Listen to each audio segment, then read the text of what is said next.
In this lesson, we'll look at geometric series. So similar to arithmetic series, we have a sum of a sequence of terms that are now multiplied by a common ratio. So we have a different formula for geometric series. We just have one. So it's the beginning or initial value multiplied by the common ratio to the power n, so whatever number of terms in that series we want to find, minus 1 over r minus 1. So for example, find the first 8 terms of this series, find the sum of the first 8 terms. So again, we don't want to have to write out 8 terms and then add them all up, so we can use our formula. So s of 8. In this first example, the first term is 2.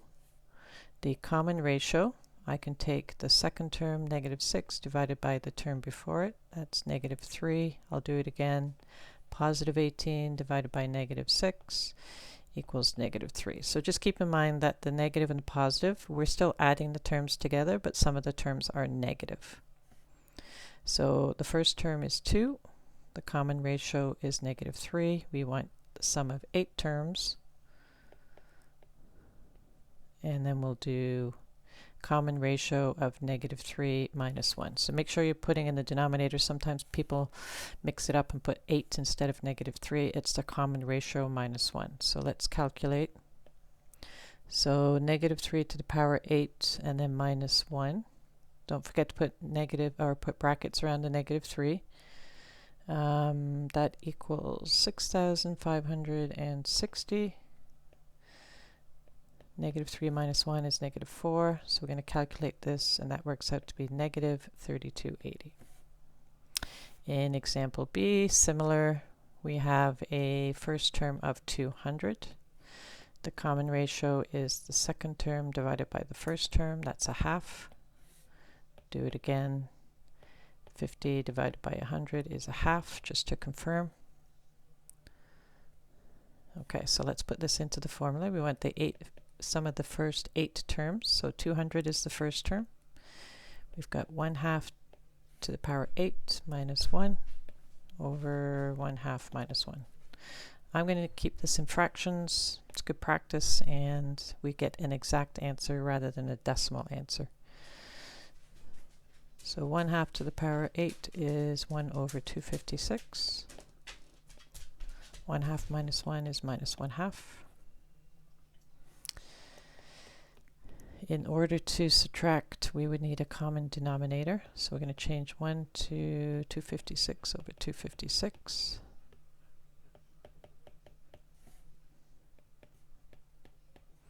So we're going to get minus 255 over 256 divided by a half.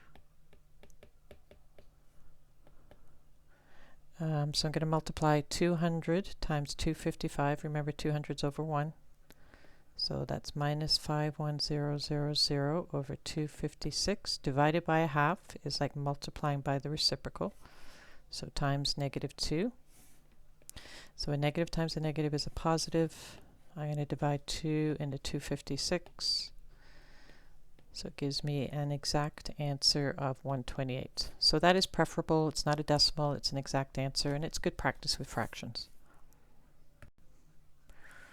Okay, so let's look at a couple of examples. 6a wants us to calculate the sum of the geometric series.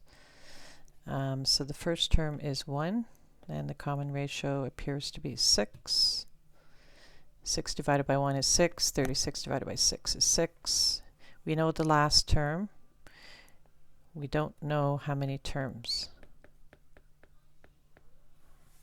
So we have to go back to our term formula for a geometric function. Just like we did with the arithmetic series, we need to find the number of terms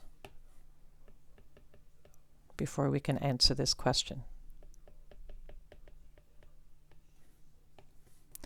So we'll use our term formula for our geometric sequence. So a to the r n minus 1. We know the last term. 279,936. We know the first term is 1. We know the common ratio is 6, and we're solving for n. So the 1 isn't really going to make a difference. I need to figure out the same base.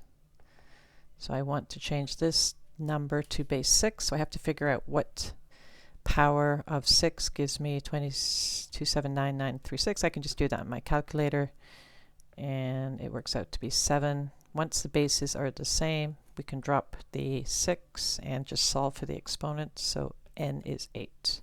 So there are 8 terms in this sequence. Once I know that, I can go back to my formula. And we know the first term is 1. We want 6 to the power 8 minus 1 over 6 minus 1. And once I do that calculation, it works out to be 335,923. Okay, I just want to point out 7, so you can practice with the rest of 6. 7 is kind of a different one. Sometimes we can't always use the formula. In 7, you have a ball dropped from a height of 3 meters, and then it's going to bounce. So it wants to know the sum of the total distance traveled by the ball. So it's going to bounce 5 times. So 1, 2, 3, 4, 5. And we want the total difference. The problem with this is that the 60% of 3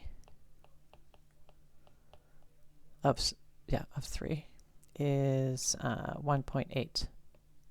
So it's going to travel to 1.8, but we want the total difference. So that means that it's 1.8 up and 1.8 down.